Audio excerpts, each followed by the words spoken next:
Okay, ఇక్కడ మోషే ప్రవక్తల గురించి మాట్లాడుతున్నాడు. ఓకే, సో మోషే భవిష్యత్తు గురించి మాట్లాడుతున్నాడు. రానున్న రోజుల్లో మనల్లో నుంచే దేవుడు ఒక వ్యక్తిని ప్రవక్తగా నిలబెడతాడు. ఆయన చెప్పిన మాట మీరు వినండి. అప్పుడు వీళ్ళందరూ అడిగారు, ఏమని అడిగారంటే, సార్ మోషే మాకెలా తెలుస్తుంది ఆయన ప్రవక్త కాదా అని తెలుస్తుంది అంటే 22వ వచనం, ప్రవక్త యెహోవా నామమున చెప్పిన ఎడల ఆ మాట జరగకపోయిన ఎడలను, ఎన్నడూ నెరవేరకపోయిన ఎడలను అది యెహోవా చెప్పిన మాట కాదు, ఆ ప్రవక్త అహంకారం చేతనే దాన్ని చెప్పిన కనుక దానికి భయపడవద్దు. ఓకే, సో ప్రవక్తలను, అబద్ధ ప్రవక్తలను, సత్య ప్రవక్తలను మేము ఎలా తెలుసుకోవాలి అంటే, దీనిని ఇంకా విపులంగా యేసుక్రీస్తు చెప్పాడు. ఏమని చెప్పాడు? మత్తయి సువార్త 7వ అధ్యాయము మీ అందరికి తెలుసు, 15వ వచనం నుంచి. అబద్ధ ప్రవక్తలను గురించి జాగ్రత్త పడడి, వారు గొర్రెల చర్మములు వేసుకొని మీ వద్దకు వత్తురు, కానీ లోపల వారు క్రూరమైన తోడేళ్ళు, వారి ఫలముల వలన మీరు వారిని తెలుసుకుందరు. ముండ్ల పొదలలో ద్రాక్ష పండ్లైనను పండ్ల చెట్లను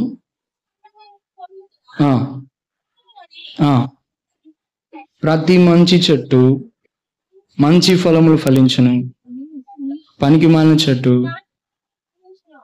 ఫలములు ఫలించును. ఓకే, సో ఏమని చెప్తున్నాడు దేవుడు ఇక్కడ? ఇండైరెక్ట్ గా, అయ్యా అబద్ధ ప్రవక్త, మంచి ప్రవక్త మేము ఎలా తెలుసుకోవాలి అంటే, దేన్ని చూసి తెలుసుకోమంటున్నాడు? దేన్ని చూసి తెలుసుకోమంటున్నాడు? వాళ్ళ ఫలములను చూసి తెలుసుకోమంటున్నాడు. ఫలములు మంచివైతే ఆయన మంచి ప్రవక్త, ఫలములు మంచి కాకపోతే ఆయన అబద్ధ ప్రవక్త. ఓకే, ప్రవక్త కాదు, ప్రవక్త అని చెప్తున్నాడు. అయితే ఫలములు అంటే ఏంటి? ఫలములు అంటే ఏంటి? ఫలములు మంచిగా ఉండాలి, ఫలములు మంచిగా ఉండాలి అన్నాం. ఫలములు అంటే ఏంటి? 20వ వచనంలో కూడా మీరు వారి ఫలముల వలన వారిని తెలుసుకున్నారు. ఫలముల వల్ల మీకు తెలుస్తుంది మంచి ప్రవక్త, అబద్ధ ప్రవక్త అంటే. ఫలము అంటే ఏంటి?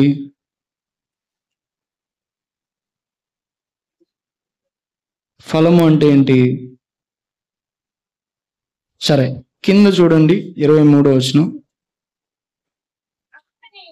సరే 21వ వచనం. ప్రభువా ప్రభువా అని నన్ను పిలిచి ప్రతి వాడును పరలోక రాజ్యంలో ప్రవేశింపుడు గాని పరలోకమందున నా తండ్రి చిత్త ప్రకారమే చేయువాడే ప్రవేశించును. ఓకే, ఆ దినమందు అనేకులు నన్ను చూచి, ప్రభువా ప్రభువా మేము నీ నామమున ప్రవచింపలేదా, నీ నామమున దైల్యములు వెళ్ళగొట్టలేదా, నీ నామమున అనేక అద్భుతములు చేయలేదా అని చెప్తారు. అంటే ఏంటి దాని అర్థం? అబద్ధ ప్రవక్తలు కూడా ప్రవచిస్తారా? అబద్ధ ప్రవక్తలు కూడా ప్రవచిస్తారా? ప్రవచిస్తారు. దెయ్యాలను వెళ్ళగొడతారా? అబద్ధ ప్రవక్తలు? చెప్పండి. ఈ వాక్య ప్రకారం అబద్ధ ప్రవక్తలు దెయ్యాలను వెళ్ళగొడతారా?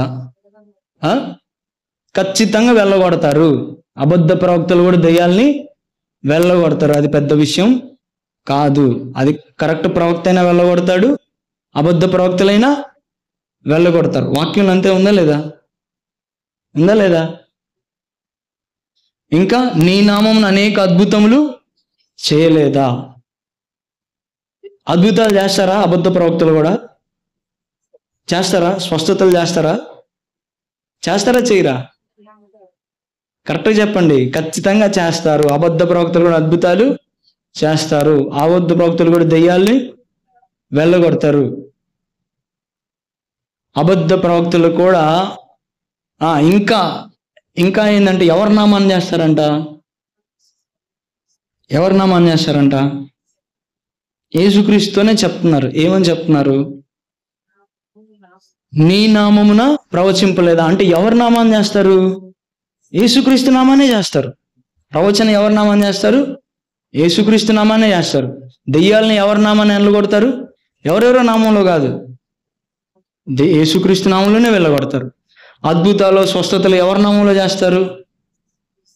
యేసుక్రీస్తు నామంలోనే చేస్తారు. అయితే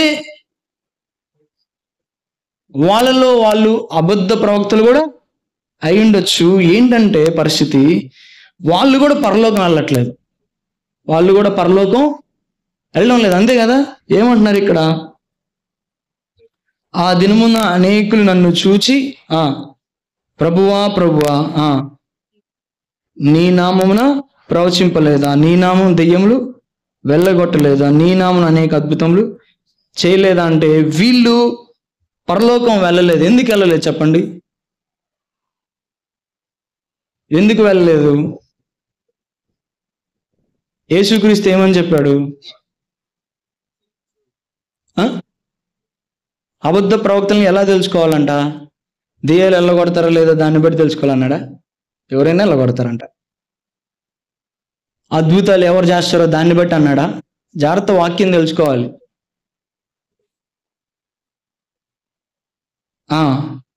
ఎలా తెలుసుకుంటామంట? నేను ఇప్పుడే చదివాను. ఎలా తెలుసుకుంటామని చెప్పాం? చెప్పండి. ఫలముల వల్ల అని చెప్పాం కదా. అంటే ఏంటి విషయం? పాపం వీళ్ళకి శక్తిని చూపిస్తున్నారు కానీ ఫలం లేదు. అర్థమైందా? శక్తిని కనబరుస్తున్నారు కానీ వీళ్ళకి ఫలం లేదు. శక్తి ఇంపార్టెంటా, ఫలం ఇంపార్టెంటా? రెండూ కావాలి. అయితే నీకు ఫలము ద్వారా నువ్వు అబద్ధ ప్రవక్తవా మంచి ప్రవక్త అనేది తెలుస్తుంది. నిజంగా దేవుడు పిలిచాడా లేకపోతే పిలవలేదా? నిజంగా దేవుడు పంపించాడా పంపించలేదా? ఈ విషయం తెలుసుకోవాల్సిన బాధ్యత మనకుందా లేదా? ఉంది. లేకపోతే గుడ్డివాడికి తవ్వ చూపిస్తే ఏమైందంట? ఎవరు పడతారంట? గుడ్డివాడు గుడ్డికి తోవ చూపిస్తే తోవ చూపించినట్టు పడతాడా? నాకు తెలియదు అక్కడ ఏముందో. ఇద్దరు పడతారనుందా? ఏమనుంది? ఇద్దరు పడతారంట. సుజాత అంటే చెప్తున్నారు ఇద్దరు పడతారంట. ఓకే, సో జాగ్రత్తగా ఉండాలి. అబద్ధ ప్రవక్తల ద్వారా మనము నడిపించబడతా ఉంటే ఓకే మనకే నష్టం. ఓకే, సో గుడ్డివాడు త్రోవ చూపిస్తూ ఉంటే ఆ త్రోవ ప్రక్కన వెళ్తా ఉంటే ఆ వెళ్ళేవాడికి నష్టము, అతనికి నష్టం తర్వాత సంగతి దేవుడు ఇక్కడ చెప్తున్నాడు. ఏమన్నాడు? 19వ వచనం చూడండి. మంచి ఫలములు ఫలింపని ప్రతి చెట్టు నరకబడి అగ్నిలో వేయబడను. యేసుక్రీస్తు సరదాగా అయితే ఏం చెప్పడుగా? ఊరకు చెప్పానులే భయపడతామని చెప్పాను అంటాడా? మనం చిన్నపిల్లలకి చెప్పినట్టు సరదాగా చెప్పడుగా దేవుడు. అబద్ధ ప్రవక్తలను అయితే ఏం చేస్తాడంటే ఆయన నరికి మంచి ఫలములు ఫలింపని ప్రతి చెట్టు నరకబడి అగ్నిలో వేయబడను. అబద్ధ ప్రవక్తలను ఆయన అగ్నిలో వేస్తాడు. తర్వాత సంగతి అది కొంచెం దూరం. అయితే ముందుగా మనం జాగ్రత్త పడాలి. అబద్ధ ప్రవక్తలు కూడా పాపం ఇవన్నీ చేస్తారు కానీ ఏముండదు వాళ్ళకి. చెప్పండి, మనం చదివిన దాన్ని బట్టే ఏముండదు వాళ్ళకి? చెప్పండి, ఏముండదు? ఫలము ఉండదు. ఫలం అంటే ఏంటి? ఇప్పుడు ఫలం అంటే ఏంటి? ఏంటి ఆత్మ ఫలం అంటే? దేవుడు మనకి చిన్న హింట్ ఇచ్చాడు, ఇక్కడే హింట్ ఇచ్చాడు. 21వ వచనం చూడండి ఏమంటున్నాడు దేవుడు. అబద్ధ ప్రవక్తల గురించి చెప్తూ చెప్పిన మాట. ఏమంటున్నాడు? అబద్ధ ప్రవక్తల గురించే చెప్తున్నాడు. ఏమంటున్నాడు? ప్రభువా ప్రభువా అని నన్ను పిలుచు ప్రతివాడును పరలోకంలో ప్రవేశింపడు. అంటే ప్రభువా ప్రభు అని ఎవరు అంటారు? ఓకే, మనోళ్ళే అనేది. అంటే క్రైస్తవులం ఓకే అని పేరు పెట్టుకున్న వాళ్ళం. ఓకే, అయితే యేసుక్రీస్తు మనందరినీ షాక్ చేశాడు, మనందరినీ భయపెట్టాడు. ఏమని భయపెట్టాడు? ఎంత మాట అన్నావయ్యా అన్నట్టు. ఏమన్నాడంటే ప్రభువా ప్రభువా నన్ను పిలిచి ప్రతివాడు పరలోకంలో ప్రవేశింపుడు అన్నాడు. మేము యేసుక్రీస్తు తరుపోలం అని మనం చెప్తుంటే యేసుక్రీస్తు అంటున్నాడు, సరే నువ్వు ప్రభువా ప్రభు అన్నంత మాత్రం పరలోకం మాత్రం వెళ్ళవు అంటున్నాడు. ఏంటంట మరి ఎవరు వెళ్తారంట? ఎవరు వెళ్తారు? పరలోకమందున్న నా తండ్రి చిత్త ప్రకారము చేయవాడు. సో ఇక్కడ ఒక లింక్ ఉంది, ఇక్కడ ఒక లింక్ ఉంది. ఏంటా లింక్? ప్రభువా ప్రభువా అని పిలిచేవాడు వెళ్ళడంట, పరలోకమందున నా తండ్రి చిత్త ప్రకారం చేయవాడే వెళ్తాడు. ఈ ప్రభువా ప్రభువా అని పిలిచేవాడు దెయ్యాలు వెళ్ళగొట్టినా వెళ్తాడా? చిత్త ప్రకారం చేయకపోతే వెళ్ళడు. అంటే చిత్త ప్రకారం చేయవాడు అంటే ఏంటి? దేవుని చిత్త ప్రకారం చేయడం అంటే ఏంటి? దేవుని మాట ప్రకారం నడుచుకోవడం, పని చేయడం. ఓకే, ఇప్పుడు ఫలములు అంటే ఏంటి?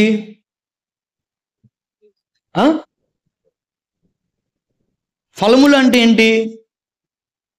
జీవితం, లైఫ్. ఫలములు అంటే ఏంటి? లైఫ్. మన నడవడిక, మన మాట, చూపు, తలంపు, మన నడవడిక వాక్యానుసారంగా ఉండాలి. ఫలాలు లేవు, అద్భుతాలు ఉన్నాయి కానీ ఫలాలు లేవు. మంచి ప్రవక్త, అబద్ధ ప్రవక్త? చెప్పండి. అద్భుతాలు ఉన్నాయి కానీ ప్రవర్తన లేదు. మంచి ప్రవక్త, అబద్ధ ప్రవక్త? చెప్పండి. ఫలములు లేవు అంటే ప్రవర్తన లేదు, అంటే లైఫ్ లేదు. కాబట్టి అబద్ధ ప్రవక్త. ఎవరు చెప్పారు ఆ మాట? యేసుక్రీస్తు చెప్పాడు. అంటే ఇక్కడ చూస్తే ఏంటంటే విషయం ఏంటంటే, ప్రభువా ప్రభువా అంటున్నాడు కానీ పరలోకమందు నా తండ్రి చిత్త ప్రకారం చేయట్లేదు అంటున్నాడు. అంటే ఏంటి దాని అర్థం? ప్రభువా ప్రభువా అనడం కాదు ఇంపార్టెంట్, చేయడం ఇంపార్టెంట్. అర్థమవుతుందా ఇప్పుడు? చెప్పడం కాదు ఇంపార్టెంట్, ఏమి ఇంపార్టెంట్? చేయడం ఇంపార్టెంట్. ఆ అబద్ధ ప్రవక్త చేయడు అని దాని అర్థం. అంతేనా? క్లియర్గా ఉంది కదా? సో చెయ్యాలి, లైఫ్లో కనిపించాలి, ప్రవర్తనలో కనిపించాలి. ఆ ప్రవర్తనలో కనిపించకపోతే, ఫలములు లేకపోతే దేవుడు అంటున్నాడు ఇక్కడ నరకబడి అగ్నిలో వేయబడును అని చెప్తున్నాడు. అయితే చూడండి, ఇక్కడ ఒక మాట ఉంది. ఏంటంటే ప్రభువు అంటే ఏంటంటే, యాక్చువల్గా ఎవరినైనా ప్రభువు అంటున్నామంటే దాని అర్థం ఏంటంటే, ప్రభువు అంటున్నామంటే అయ్యా నేను నా జీవితంలో ఫస్ట్ కాదు, నువ్వే ఫస్ట్. నేను ఒక వ్యక్తిని, అప్పట్లో ఒక వ్యక్తిని ప్రభువు అంటున్నామంటే ఆయనకి నా మీద నేను సంపూర్ణమైన అధికారం ఇచ్చినప్పుడు ఆయన ఏమంటానంటే నేను ప్రభువు అంటాను. అర్థమవుతుందా?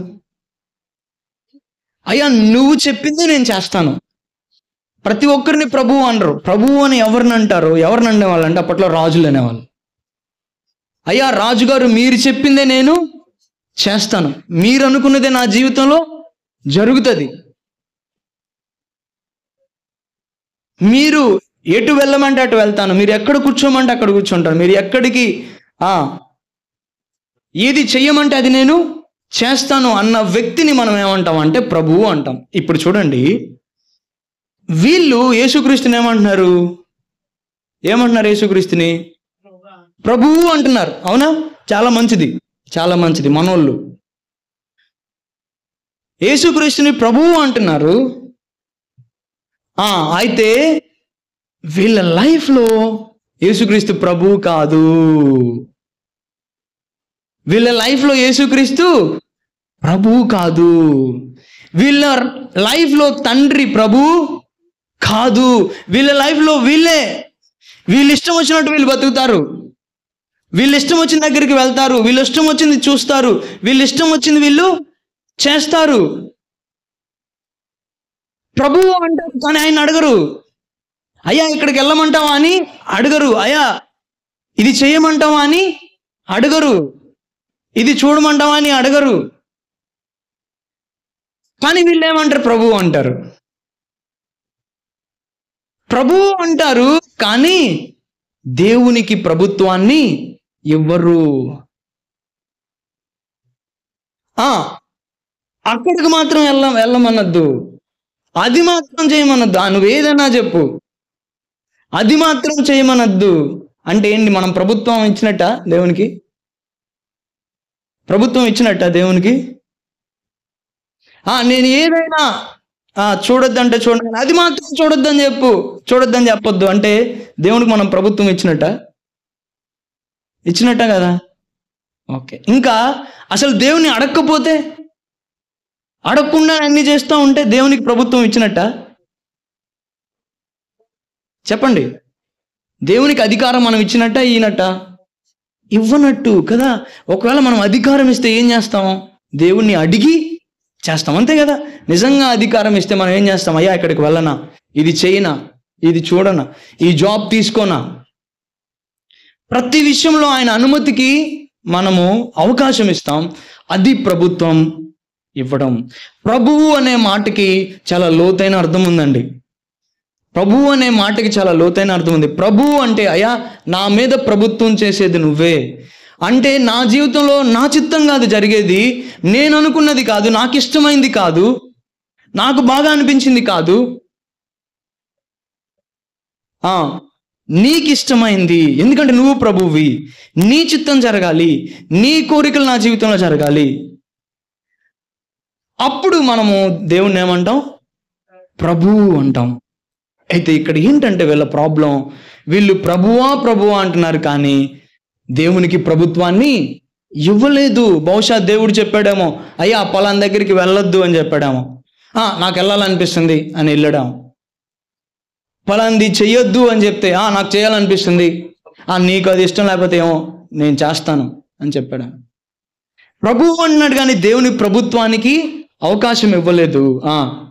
కాబట్టి దేవుడు ఏమంటున్నాడంటే, ప్రభువా ప్రభువా అని పిలిచేవాడు వెళ్ళడు కానీ చేసేవాడు వెళ్తాడు. ఆయన ప్రభుత్వానికి మనల్ని మనం అప్పగించుకోవాలి. అది ఎవరు వాళ్ళము మన జీవితాల్లో మనము అన్వయించుకోవాలి. జాగ్రత్తగా మనము ఒక విషయం గుర్తుపెట్టుకోవాలి. ఏంటంటే చూడండి ఒకసారి ప్రకటన గ్రంథం 3:21 చూడండి. ప్రకటన గ్రంథం 3:21, నేను తలుపు నొద్ద నుండి తట్టుచున్నాను.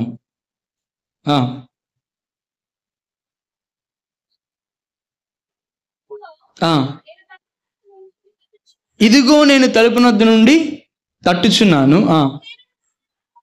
ఎవడైనా నా స్వరం విని తలుపు తీసిన ఎడల నేను అతని యొద్దకు వచ్చి అతనితో నేనును నాతో కూడా అతనును భోజనము చేయుదము. Praise the lord. ఇక్కడ దేవుడు చెప్తున్నాడు, ఏమన్నాడంటే, నేను తలుపు నొద్ద నుండి తట్టుచున్నాను, ఎవడైనాను నా స్వరం విని తలుపు తీసిన ఎడలా. అంటే ఏంటి అక్కడ ఏమని రాసింది? యేసుక్రీస్తు తలుపు తోసుకొని రావచ్చా? లోపలికి తోసుకొని రావచ్చా? రాగలడు. ఆయనకు ఆ శక్తి ఉంది, ఆయనకు ఆ సామర్థ్యం ఉంది. ఆయన తోసుకొని వస్తే కాదనగలిగేవాడు ఎవడు లేడు. కానీ ఆయన ఎలా ప్రవర్తిస్తాడు అంటే, ఆయన తలుపు నొద్ద నుండి తట్టుతూ ఉంటాడు. చాలా మంది పాపం తెలియకుండా చాలా మంది ఫోర్స్డ్ కన్వర్జన్ అంటారు. కానీ బైబిల్ చదివితే అసలు ఫోర్స్ అనేది ఉండదు. దేవుడు మాట చెప్తాడు కానీ బలవంతంగా తీసుకోడు. జాగ్రత్తగా విన్నారా? నీ జీవితాన్ని ఆయన బలవంతంగా తీసుకోడు.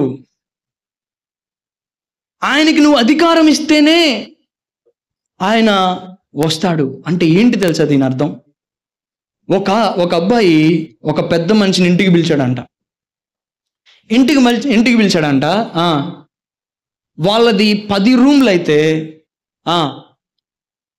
ఫస్ట్ రోజు వచ్చినప్పుడు 2-3 రూమ్లే చూపించాడంట. ఏదయ్యా మీ ఇల్లు అంటే 2-3 గదులు చూపించి ఇదేనండి మా ఇల్లు అన్నాడంట. అంటే ఏంటి దాని అర్థం? ఇంతవరకే నీకు అనుమతి ఉంది, ఇంకంతకు మించి నువ్వు వెళ్ళడానికి లేదు, నువ్వు ఇంతకు మించి చూడడానికి లేదు, నువ్వు అంతకు మించి నేను నీకు అధికారం ఇవ్వను, నేను నీకు అనుమతి ఇవ్వను. 3 రూమ్లే. ఏమండి, మన జీవితాన్ని మనము ఒక గదులు లాగా మనము అనుకుంటే, ప్రతి గదిలో యేసుక్రీస్తును ఆహ్వానిస్తున్నావా? ప్రతి గదిలోనికి యేసుక్రీస్తుని అనుమతిస్తున్నావా? ప్రతి గదిలో ఆయన అధికారానికి ఒప్పుకుంటున్నావా? చదువులు, ఉద్యోగం, వివాహం, ఇంకా ఏదైతేనేమి ఏమండి, నేను మళ్ళీ చెప్తున్నాను, దేవుడు నువ్వు అనుమతించకపోతే మాత్రం ఆయన రాడు. అయ్యా నా ఇష్టం వచ్చినట్టు నేను చేసుకుంటానంటే సరే అంటాడు. కానీ నువ్వు అనుమతిస్తే ఆయన చెప్తాడు ఏది కరెక్టో. ప్రతి చిన్నది చెప్తాడు, ఎలా మాట్లాడాలి, ఎలా నుంచోవాలి, ఎలా నడవాలి, ఎక్కడికి వెళ్ళాలి, ఎక్కడికి వెళ్ళకూడదు, నీ టైం ఎలా ఉపయోగించాలి, నీ టైం ఎక్కడ ఉపయోగించుకోకూడదు, ప్రతిదీ ఆయన చెప్తాడు. ఆయనకు అనుమతిస్తే ఆయన తలుపు నద్దు నుండి ఏం చేస్తున్నాడంట, తడుతున్నాడు. Come to my health life, come to my financial life. నీ జీవితంలో ఉన్న ప్రతి భాగంలో యేసుక్రీస్తుకు అనుమతిస్తున్నావా? యేసుక్రీస్తుని అడిగి చేస్తున్నావా? ఏమండి, ఒకవేళ అలా లేకపోతే మాత్రం మనం ప్రభు అని పేరు కంటున్నాం, కానీ నిజంగా ఆయనకి ప్రభుత్వం మనము ఇవ్వడం లేదు. అయ్యా నువ్వు ఏది చెప్తే అది నేను చేస్తాను అని చేయడం లేదు. మనం జాగ్రత్తగా ఇక్కడ అర్థం చేసుకోవాలి. దేవుడు బలవంతంగా మన జీవితంలో ఏది చేయడండి, మనం అనుమతిస్తేనే చేస్తాడు. అయితే ఆయనకు అనుమతిస్తే ఆయన మన జీవితాల్లో అద్భుతాలు చేస్తాడు. మన జీవితాన్ని ఎంతో ఆశీర్వాదకరంగా చేస్తాడు. ఇర్మియా 23వ అధ్యాయము 9వ వచనం నుంచి చదవండి. దేశం వ్యభిచారులతో నిండి ఉన్నది,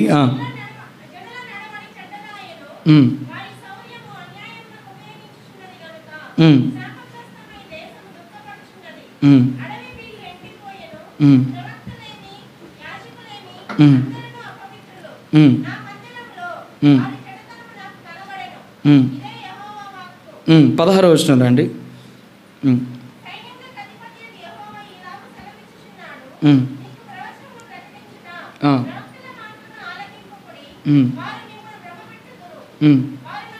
చూడండి, ఇక్కడ దేవుడు చెప్తున్నాడు, మీ ప్రవక్తల మాటలు వినొద్దు, వాళ్ళు మిమ్మల్ని భ్రమ పెడతారంట. వారు నన్ను తృణీకరించి వారితో నీకు క్షేమము కలుగునని యెహోవా సెలవిచ్చిననియు, ఒకడు తన హృదయ మూర్ఖత చొప్పున నడువగా వానితో నీకు కీడు రాదనియు చెప్పుచు యెహోవా ఆజ్ఞను బట్టి మాటలాడక తమకు తోచిన దర్శనం బట్టి పలుకుదురు. ఇక్కడ చూడండి, దేవుడు అంటున్నాడు, ప్రవక్తల మీదకి నేను శాపాన్ని పంపిస్తున్నాను, ప్రవక్తల మీదకి నేను నా ఖడ్గాన్ని పంపిస్తున్నాను. ఎందుకంటే వాళ్ళు ఏం చేస్తున్నారంట, వాళ్ళు యెరూషలేము ప్రవక్తల అపవిత్రత దేశమంతటా వ్యాపించను గనుక తినుటకు మాచప్రతి త్రాగుటకు చేదు నీళ్లు నేను వారికి ఇచ్చినాను. దేవుడు అంటున్నాడు, నేను వాళ్ళ మీద పనిష్మెంట్ పంపిస్తున్నాను. ఎందుకు పంపిస్తున్నానంటే, మీకు ప్రవచనంలో ప్రకటించు ప్రవక్తలు మాటలను ఆలకింపుడి, వారు మిమ్మును భ్రమ పెట్టుదురు. ఏం చేస్తున్నారంట, వాళ్ళు భ్రమ పెడుతున్నారంట. ఏమని భ్రమ పెడుతున్నారంట, వారు నన్ను తృణీకరించి వారితో మీకు క్షేమము కలుగునని యెహోవా సెలవిచ్చిననియు, ఒకడు తన హృదయ మూర్ఖత చొప్పున నడవగా వానితో మీకు కీడు రాదనియు చెప్పుచు. చూడండి, ఏం చేస్తున్నారంట, వీళ్ళు ప్రవక్తలని చెప్తున్నారంట, కానీ వీళ్ళు ఏం చేస్తున్నారంట, దేవునికి వ్యతిరేకంగా కొంతమంది బ్రతుకుతుంటే వాళ్ళకి ఏం చెప్తున్నాడంట, నీకేం కాదు అన్నారంట. ఏమండి, నీకేం కాదు అన్నారంట. నిజానికి దేవునికి వ్యతిరేకంగా బ్రతుకుతున్న వాళ్ళకి ఏం చెప్పాలి,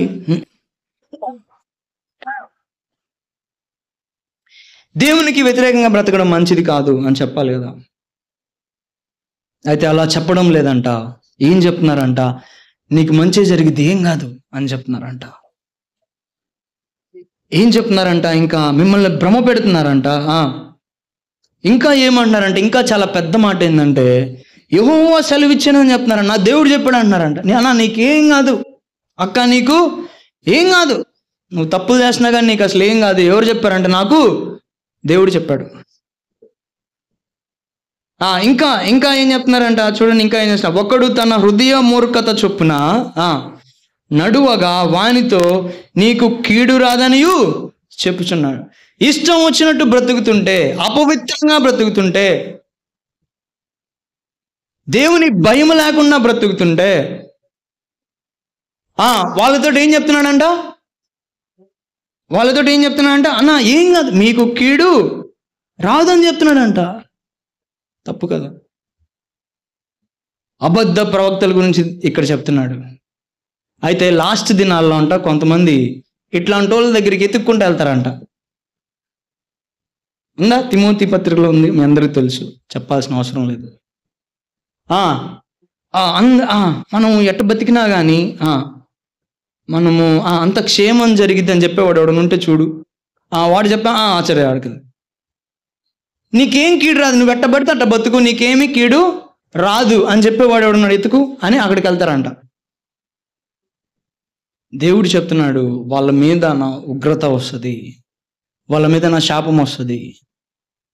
ఎందుకంటే చాలా డేంజరస్ థింగ్ ఏంటంటే దేవుని మాట ఉపయోగించకూడదు.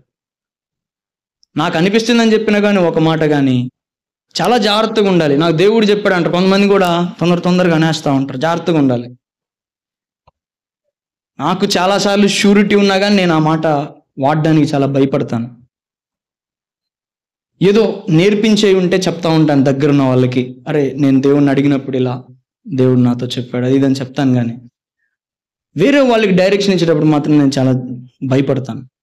చాలా జాగ్రత్తగా ఆ మాట ఉపయోగించడానికి మనం చాలా భయపడాలి. ఎందుకంటే మనం దేవుణ్ణి వాడుతున్నాం, దేవుడు చెప్పినట్టు మాట్లాడుతున్నాం. అంటే ఇక్కడ చూడండి ఏమంటున్నాడంట, యెహోవా సెలవిచ్చాను అని చెప్తారంట. అయితే ఎందుకు వాళ్ళ మీదకి వస్తుంది శిక్ష అంటే, యెహోవా ఆజ్ఞను బట్టి మాటలాడక తమకు తోచిన దర్శనమును బట్టి ఎందుకు అబద్ధ ప్రవక్తల మీద వస్తుంది అంటే, వాళ్ళకేదో దర్శనం వచ్చింది, వాళ్ళకేదో తోచింది, అది వచ్చి చెప్తారంట. దేవుడు చెప్పాడు నాకని. దేవుడు చెప్తున్నాడు చాలా జాగ్రత్తగా ఉండండి అని చెప్తున్నాడు. ఏమండి ఇప్పుడు నాది ఇంకో క్వశ్చను, ఇట్లా ప్రవక్తలే చేస్తేనే దేవుడు శిక్షిస్తాడా, మామూలు చేసినా శిక్షిస్తాడా? ఎవరు చేసినా శిక్షిస్తాడు, అంతేనా? ఓకే, ప్రవక్తలనే అనుకోబాకండి, ఎవరు చేసినా శిక్షిస్తాడు. దేవుడు చెప్పకుండా నాకు దేవుడు చెప్పాడని, ఓకే దర్శనాలు ఏమి రాకుండా వచ్చినాయి అని చెప్తే మనకి చాలా ప్రమాదం.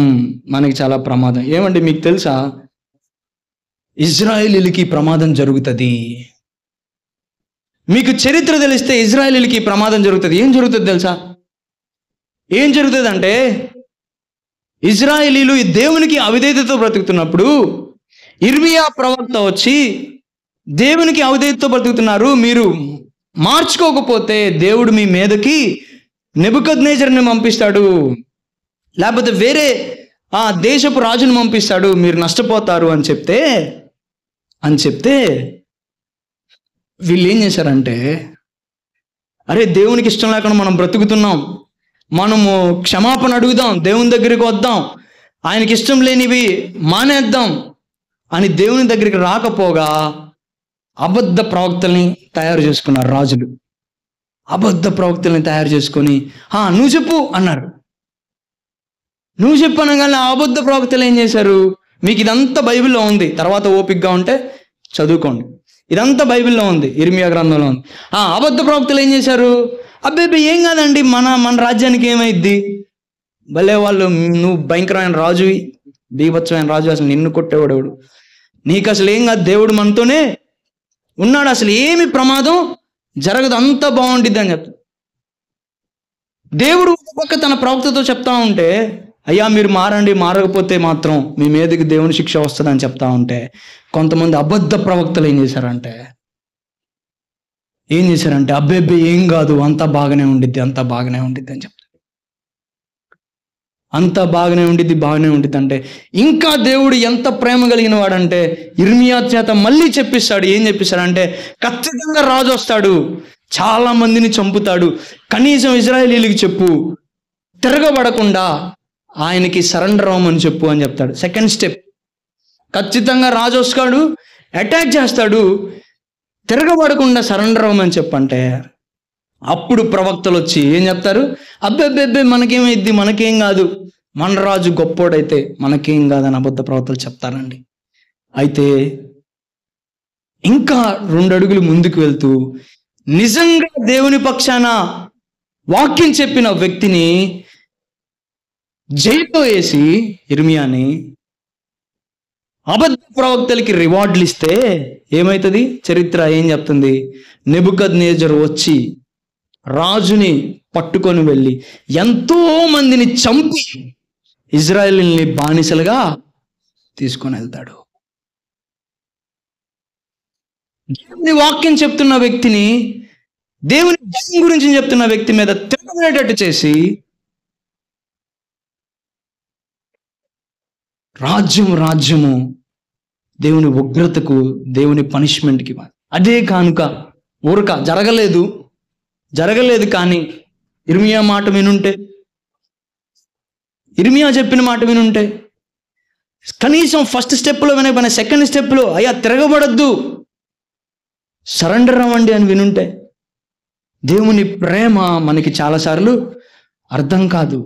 గద్దింపులో కూడా ఆయన ప్రేమ ఉంటుంది, అది మనకు అర్థం కాదు. దానికి మనము ఒప్పుకోకపోతే మనమే నష్టపోతాం. మీరు చూస్తే ఇక్కడ హననియా అనే ఒక ప్రవక్త ప్రవచిస్తాడు. 28వ అధ్యాయం. ఇజ్రాయేలు దేవుడిని, 2వ వచనం, ఇజ్రాయేల్ దేవుడును సైనికులకు యెహోవా ఇలాగ సెలవిచ్చున్నాడు, నేను బబులోను రాజు కాడిని విరిచి ఉన్నాను. 2వ సంవత్సరంలో బబులోను రాజు నెబుకద్నెజరు ఈ స్థలంలో నుండి బబులోనికి తీసుకొని పోయిన యెహోవా మందిరపు ఉపకరణములన్నిటినీ ఇచ్చటికి మరలా తెప్పించేది. 4వ వచనం, బబులోను రాజు కాడిని విరగొట్టి యెహోయాకీము కుమారుడైన యూదా రాజుని యెకొన్యాను బబులోనుకు చెరగొని పోయి యూదులందరినీ ఈ స్థలంలోకి తిరిగి రప్పించింది. అప్పుడు ప్రవక్త అయిన ఇర్మియా యాజకులు ఎదుటను యెహోవా మందిరంలో నిలిచి ఉన్న ప్రజలందరి ఎదుటను ప్రవక్త అయిన హనన్యాతో ఇట్లా ఇంకొక వ్యక్తి ఉన్నాడు. ఆయన పేరు ఏం పేరు? ప్రవక్త అయిన హనన్యా. ఏమన్నాడంటే చూడండి 6వ వచనం, అలాగున జరుగునుగాక, యెహోవా అలాగుననే చేయనుగాక, యెహోవా మందిరపు ఉపకరణములన్నిటినీ చెరగొని పోబడిన వారందరినీ యెహోవా బబులోను నుండి ఈ స్థలంలోకి తెప్పించి నీవు ప్రకటించిన మాటలను. 7వ వచనం, అయినను నేను నీ చెవులోను ఈ ప్రజలందరి చెవులోను చెప్పుచున్న మాట చిత్తగించి వినుము, నాకును నీకు ముందుగానున్న ప్రవక్తలు అనేక దేశములకు మహారాజ్యములకు విరోధముగా యుద్ధములు జరిగిననియు, కీడు సంభవించిననియు, తెగులు కలుగుననియు పూర్వకాలమందు ప్రకటించవచ్చు. అయితే క్షేమము కలిగినని ప్రకటించు ప్రవక్త యున్నాడే, అతని మాట నెరవేరిన యెడల యెహోవా నిజముగా అతని పంపనని ఒప్పుకొనుదనని ప్రవక్త అయిన ఇర్మియా చెప్పగా, ప్రవక్త అయిన హనన్యా ప్రవక్త అయిన ఇర్మియా మెడ మీద నుండి కాడిని తీసి దాన్ని విరిచి ప్రజలందరి ఎదుట ఎట్లాను యెహోవా ఇలాగు సెలవిచ్చుచున్నాడు. ఏమన్నాడు హనన్యా? యెహోవా చెప్తున్నాడు అన్నాడు. ఏమన్నాడంట? 2 సంవత్సరములలోగా నేను బబులోను రాజైన నెబుకద్నెజరు కాడిని సర్వజనుల మెడ మీద నుండి తొలగించి దాన్ని విరిచేసేదను. అంతటా ప్రవక్త అయిన ఇర్మియా వెళ్ళిపోయాను. చూడండి, హనన్యా అనే ప్రవక్త నిజంగా దేవుని ద్వారా పిలువబడిన ప్రవక్త కాదు. కాకపోతే యెహోవా సెలవిచ్చాడు అని వాగ్దానాలు చేస్తున్నాడు. ఏమైందో చూడండి ఆయన పరిస్థితి. 12వ వచనం, ప్రవక్త అయిన హనన్యా ఇర్మియా మెడ మీదనున్న కాడిని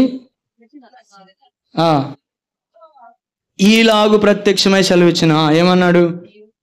నీవు పోయి హనన్యాతో ఎట్లనము, యెహోవా ఇలాగ సెలవిచ్చినాడు, నీవు కొయ్య కాడిని విరిచితివే, దానికి ప్రతిగా ఇనుప కాడిని చేయించవలను. ఇజ్రాయేలు దేవుడును సైన్యములకు అధిపతియగు యెహోవా ఇలాగ సెలవిచ్చినాడు, ఈ జనులందరూ బబులోను రాజైన నెబుకద్నెజరుకు దాసులు కావలెనని వారి మెడ మీద ఇనుప కాడి యుంచితినని కనుక వారు అతనికి దాసులగుదురు, భూజంతువులను కూడా నేను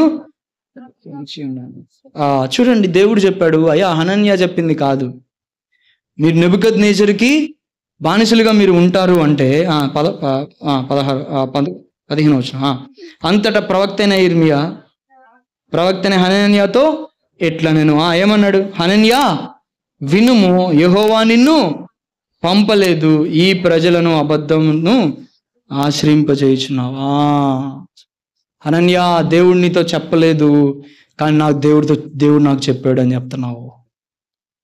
దేవుడు నీతో చెప్పకుండా దేవుడు నాతో చెప్పాడని చెప్తున్నావు. యెహోవా నాకు సెలవిచ్చినని చెప్తున్నావు, నిజానికి దేవుడు నీతో చెప్పలేదు. అయితే ఎందుకు అలా చేసావు? నేను ఊరక జస్ట్ 2 నిమిషాలు ఆలోచించా. పాపం మన హనన్య అట్లా ఎందుకు చెప్పుంటాడు చెప్పండి? హనన్య అలా ఎందుకు చెప్పుంటాడు? ఇక్కడ దేవుడే మీరు బానిసలుగా ఉంటారంటే, లేదు లేదు 2 సంవత్సరాలే, ఏం కాదు, తర్వాత అందరం మనం వచ్చేస్తాం, అది నాకు దేవుడు చెప్పాడు అని చెప్పాడు. ఎందుకు చెప్పుంటాడు అంటారట? చెప్పండి. ఇందాక మనం చూసాం కదా, క్షేమం లేకపోతే క్షేమం ఉందని ఎందుకు చెప్పుంటారు? పెద్ద ప్రశ్న కాదండి. ఎందుకు చెప్తారు చెప్పండి?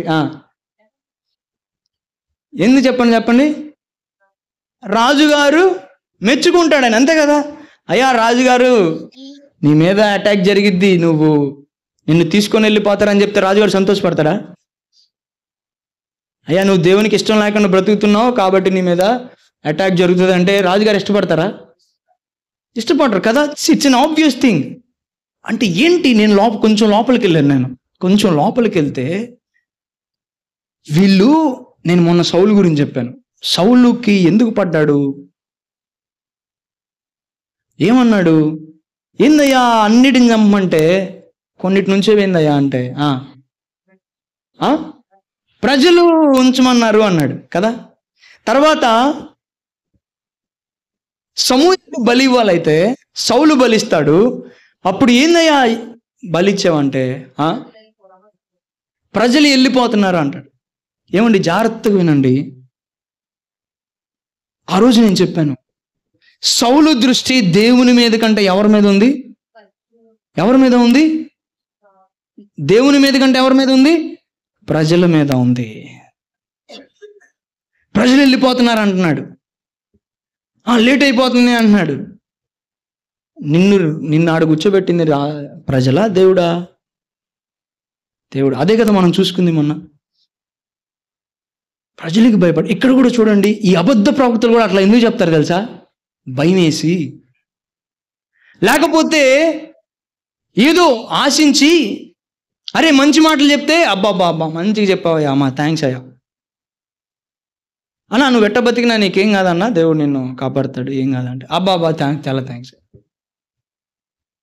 మంచి మాటలు చెప్పావయ్యా. అయ్యా మంచి మాటలు కొన్ని తీసి చెప్పు.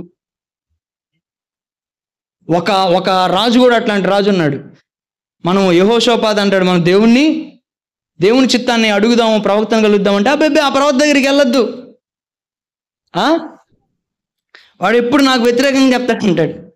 ఆ ప్రవక్త ఎప్పుడు నాకు వ్యతిరేకంగా చెప్తారంటే అప్పుడు యెహోషాపాతు అంటాడు, ఈయన అంత మాట అంటావు, తప్పు మాట్లాడుతున్నావు, అటు మాట్లాడుకోకు, నీకు ఏది కావాలో అది చెప్తాడు, ఒకవేళ అది ఏది చెప్తే అది చెయ్యాలి, కానీ ఎప్పుడు నాకు వ్యతిరేకంగా అట్లా మాట్లాడుతావు ఏంది ప్రవక్త గురించి అంటే. నిజంగానే ఆయన పాపం, ఆయన మీద శిక్ష గురించే మాట్లాడతారు. అయితే విషయం ఏంటంటే, ఇక్కడ నేను ఆలోచించింది ఏంటంటే, ఇక్కడ ఈ ప్రవక్తలు అబద్ధ ప్రవక్తలు ఎందుకు అయ్యారంటే, వీళ్ళ దృష్టి వినేవాడి మీద ఉంది దేవుడి మీద కంటే. వీళ్ళ దృష్టి ఎవరి మీద ఉంది? వినేవాళ్ళ మీద ఉంది. ఏమని? వీడికి ఎట్టుండిద్దో, వాడికి ఎలా ఉండిద్దో, వాడెలా తీసుకుంటాడో, వీడెలా తీసుకుంటాడో, అవన్నీ ఎవరి బాధ్యత చెప్పండి? వాళ్ళు ఎలా తీసుకునేది ఎవరి బాధ్యత చెప్పండి? అది వాళ్ళకి దేవుడికి మధ్య సంగతి. దేవుడు చెప్పిన మాట చెప్తే వినకపోతే వాళ్ళు దేవుని మాటకి వ్యతిరేకిస్తున్నట్టు అది దేవుడు చూసుకుంటాడు. దేవుడు చెప్పిన మాట చెప్తే అది దేవునికి వాళ్ళకి మధ్యలో పని. నీకెందుకు మధ్యలో, నాకెందుకు మధ్యలో? దేవుని వాక్యాన్ని ఎలా చూడాలంటే, దేవుడు మనతో ఏం మాట్లాడుతున్నాడు ఎలా చెప్పాలంటే, దేవుడు చెప్పిందే చెప్పాలి. నాకు ఇది బాగొచ్చు కాదు, దేవుడు ఈ మాట చెప్పమన్నాడా, అదే చెప్పాలి. వినేవాళ్ళు దేవుడు నాతోటి ఏం మాట్లాడుతున్నాడు అది దేవునితో చూసుకోవాలి. కాబట్టి ఇక్కడ అబద్ధ ప్రవక్తలు ఎట్లా తయారయ్యారంటే, చాలా మంది ఉన్నారండి. ఇక్కడ ఒకటి గురించే మనం మాట్లాడడం, కానీ వందల్లో ఉన్నారు. ఏంటంటే వాళ్ళ దృష్టి దేవుని మీద కంటే ఎవరి మీద ఉంది? ప్రజల మీద ఉంది. ఏమండి, యేసుక్రీస్తు దగ్గరికి వేల మంది వచ్చి ఆయన మాటలు అర్థం కాకుండా చాలామంది వెళ్ళిపోతుంటే యేసుక్రీస్తు ఏమన్నాడు? యోహాను సువార్త 6వ అధ్యాయంలో ఏమన్నాడు? మీరును వెళ్ళగోరుచున్నారా అన్నాడండి. ఎంతమంది వెళ్ళారు తెలుసా? యేసుక్రీస్తు దగ్గరికి వేల మంది వచ్చి 12 మంది మిగిలారండి. 12 మంది మిగిలితే దేవుడు వాళ్ళతో ఏమన్నాడు? మీరునుగు వెళ్ళగోరుచున్నారు. అంటే నా మెసేజ్ నేను ఆపను, నీకు అర్థం కాకపోతే నేను ఎందుకు ఆపుతాను? అది నీకు దేవునికి సంబంధించింది. నేనేం చెప్పాలో అది నేను చెప్తాను. అప్పుడు పేతురు వాళ్ళని చూసి ఏమంటాడు? మీరు కూడా వెళ్ళగోరుచుంటే వెళ్ళని అంటాడు. అప్పుడు పేతురు అంటాడు, అయ్యా నిత్య జీవపు మాటలు నీ దగ్గర ఉంటాయి, ఎక్కడికి వెళ్తాం అయ్యా? నిత్య జీవపు మాటలు నీ దగ్గర ఉంటాయి. అయితే చూడండి, బాధాకరమైన విషయం, బాధాకరమైన 16వ వచనము, ఇర్మియా 28:16. కాగా యెహోవా ఈ మాట సెలవిచ్చినాడు, భూమి మీద నుండి నేను నిన్ను కొట్టివేయుచున్నాను. యెహోవా మీద తిరుగుబాటు చేయుటకై నీవు జనులను ప్రేరేపించితివి గనుక ఈ సంవత్సరము నీవు మరణమవుదు అని చెప్పాను. ఆ సంవత్సరమే 7వ నెల ప్రవక్త అయిన హనన్యా. చూడండి పాపం, హనన్యాకు తెలియంది ఏంటంటే అక్కడే ఉంది, హనన్యా చనిపోతాడు. దేవుని మాటను ఉపయోగించాడు. ఏమైంది తెలుసా? హనన్యా మాట తీసుకొని చాలామంది దేవునికి మాటకు వ్యతిరేకంగా తిరగబడతారు. దానంతరికి బాధ్యత ఎవరిదైంది? దానంతరికి బాధ్యత ఎవరిదైంది చెప్పండి? హనన్యాదైంది. ఎందుకంటే హనన్యా చెప్పిన మాటను బట్టి జనాలు ఏం చేశారు? దేవుడు చెప్పిన మాట మీద తిరగబడ్డారు. ఆ మాటకి కారణం ఎవరయ్యారు? అబద్ధ ప్రవక్త కారణమయ్యాడు. అబద్ధ ప్రవక్తకి శిక్ష పడింది. కానీ నేనేమంటానంటే వాళ్ళందరూ కూడా బలయ్యారుగా, నమ్మిన వాళ్ళందరూ. ఏమండి నేను ఇప్పుడు ఏం మాట్లాడతానంటే, అబద్ధ ప్రవక్తలైనా లేకపోతే అబద్ధాలు చెప్తూ బ్రతికే వాళ్ళ మీద కూడా అంతే ఉంటుంది అంటారా? చెప్పండి. ప్రవక్తలనే దేవుడు అలా చేస్తాడా? విశ్వాసులు ఎలా ఉండొచ్చా? వాక్యం అలా చెప్తుందా? చెప్పండి. విశ్వాసులంగా మనం ఎలా అయినా ఉండొచ్చా? విశ్వాసులంగా మనం కూడా దయచేసి, మన చర్చిలో అయితే అలా లేదు ప్రస్తుతానికి, దయచేసి దేవుడు చెప్పని దేవుడు మాట అనేది అసలు ఎప్పుడు ఉపయోగించొద్దు. దేవుడు చెప్పాడు, నాతో ఇట్లా అన్నాడు, ఒకవేళ నాకు ఇలా అనిపిస్తుంది అనే మాటలు ఉపయోగించవచ్చు. కానీ మనం చేసే పనులు కొన్నిసార్లు దేవుని మాటకి వ్యతిరేకంగా పురుకొల్పుతాయేమో, మనం జాగ్రత్త పడాలి. మన దృష్టి దేవుని మీదే ఉంచుకోవాలి. ప్రభువా అని మనం పలుకుతున్నప్పుడు మనము జాగ్రత్తగా బ్రతకాలి. ఒక్క మాట చూపించి నేను ప్రార్థన చేస్తాను. ద్వితీయోపదేశకాండము 18వ అధ్యాయమే 9వ వచనం నుంచి చదవండి. జాగ్రత్తగా చూడండి, అందరూ చూడండి. నీ దేవుడైన యెహోవా నీకు ఇచ్చుచున్న దేశమున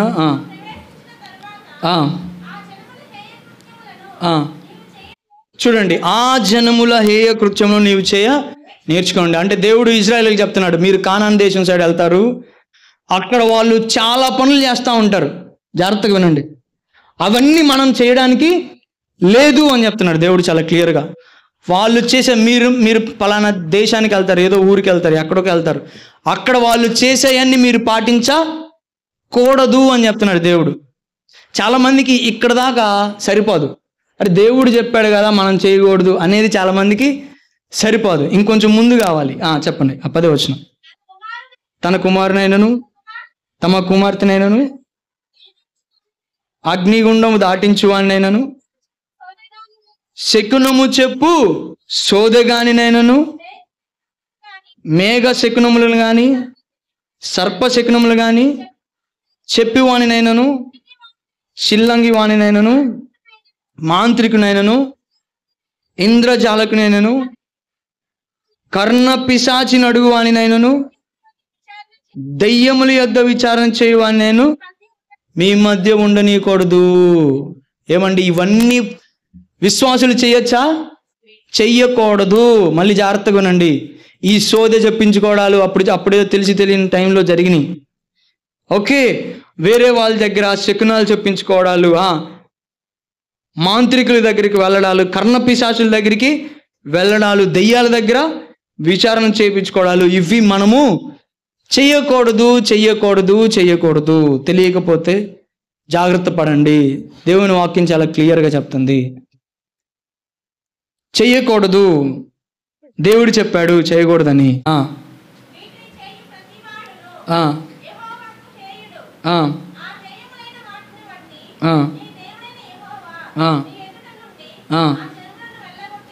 అసలు వాళ్ళ మీదకి దేవుని కనికరం లేకపోవడానికి ఇట్లాంటి కార్యాలే కారణం. నువ్వు మళ్ళీ అట్లాంటివి చెయ్యొద్దు అని చెప్తున్నాడు. ఇంకా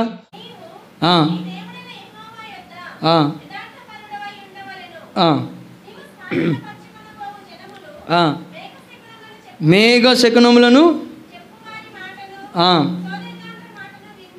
వాళ్ళు ఏమింటారంట? సోదే వాళ్ళ మాటలు వింటారంట. ఇంకా ఏం చేపిస్తారంట? చేతబుళ్ళు చేస్తారు. ఏం చేపిస్తారు? చేతబుళ్ళు చేపిస్తారు. ఓకే,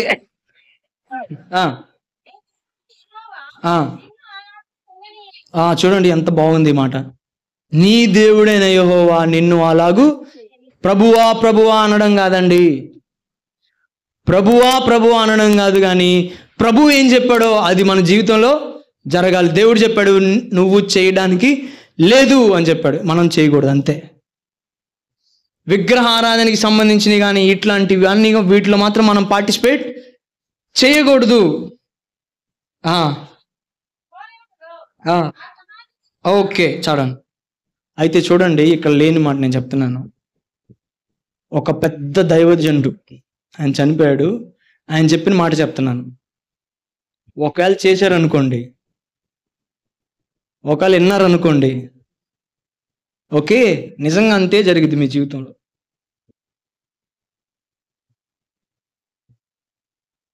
అర్థమైందా? ఆ శాపంకి నువ్వు ఓకే అన్నట్టు. అర్థమైందా? చాలా మందికి తెలియక ఇట్లా శాపాలు తెచ్చుకున్న వాళ్ళు ఉంటారంట. వాళ్ళ కుటుంబాల మీద తెలియక ఇట్లా శాపాలు తెచ్చుకున్న వాళ్ళు ఉంటారంట. డైరెక్ట్గా చెప్తుంటే అర్థం కావట్లేదు, ఇది నిజం. దేవుడు వద్దు అన్నప్పుడు ఇంకెందుకు మళ్ళీ లోపల డెప్తులు. చాలామంది అనవసరంగా అట్లా శాపాలు తెచ్చుకున్న వాళ్ళు ఉంటారు. మీకు ఇంకోటి చెప్పేదా? వాళ్ళు చెప్పిన దాంట్లో చాలా వరకు నిజం ఉండిద్ది. ఓకే, ఖచ్చితంగా బుక్ అవుతారు. ఎందుకు బుక్ అవుతారంటే మీ జీవితం గురించి అసలు ఎవరికి తెలియని ఏవో 4 చెప్తారు. అప్పుడు మీకేమనిపించిద్ది? అబ్బా ఎట తెలుసురా అనుకుంటారు, అంతేనా? అప్పుడు మీ మీద ఏ అటాక్ పంపించాలో అది కూడా కలిపి చెప్తారు. అన్ని కంట్రోల్ చేసేది దేవుడా? అపవాది కదా. అపవాది ఏమన్నా నీ మీదకి దీవెనలు కుమ్మరిస్తాడా? నిన్ను అలవాటయ్యేటట్టు చేస్తాడు. ఏమండి, నేను చాలా బాధతో చెప్తున్నాను, అనవసరంగా వీటికి బలి అవ్వద్దు. చాలామంది శాపాలు తెచ్చుకుంటున్నారు. తెలియదు కాబట్టి చెప్తున్నాను. మాంత్రికులు, వాళ్ళు పెద్ద పెద్ద మాంత్రికులు చేసేవాళ్ళు దేవుని దగ్గరికి వస్తున్నారు. ఎందుకు వస్తున్నారు? ఈ తాయెత్తులు గీతులు కట్టేవాళ్ళు వాళ్ళందరూ దేవుని దగ్గరికి వస్తున్నారు. ఎందుకు వస్తున్నారు? జాగ్రత్త పడదాం. అవి విన్నప్పుడంట ఆ శాపానికి మనం అంగీకరించినట్టు అవుతుందంట. అప్పటి వరకు అపవాదికి నీ మీద అధికారం ఉండదు, కానీ నువ్వు వాటిని నమ్మిన తర్వాత వాటి అధికారానికి నువ్వు అప్పగించుకున్నట్టు అవుతుందంట. జాగ్రత్త పడండి. చాలాసార్లు చాలా మందికి అలా జరిగింది. దేవుని వాక్యం చాలా క్లియర్గా చెప్తుంది, దయచేసి ఎవరు అట్లా బలి వద్దు. ఇంకా ప్రమాదకరమైంది చెప్తున్నాను, అవసరం లేదనిపించింది కానీ చెప్తున్నాను. ఒక్క మాట. కొన్నిసార్లు బైబిల్ పట్టుకుంటూ క్రైస్తవులను చెప్పుకుంటూ ఉన్న వాళ్ళు కూడా చెప్పే వాటిలో చాలాసార్లు అపవిత్రాత్మ ఉంటుందంట. ఆ బుక్లో నేను చదివాను. కాబట్టి చాలా జాగ్రత్తగా ఉండాలి. ఆయన ఏమని రాశాడంటే, దేవుడు అవసరమైనప్పుడు చెప్తాడు. దేవుడు అవసరమైనప్పుడు చెప్తాడు. దానికి మనం సంతోషపడితే చాలు. అనవసరంగా మనము లేనిపోని వాటికి బలి అవ్వద్దు అని దేవుని వాక్యం మనకు చాలా క్లియర్గా చెప్తుంది.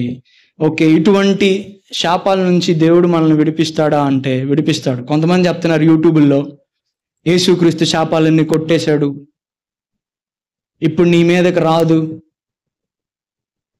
మిమ్మల్ని కొంచెం భయపెడతాను నేను.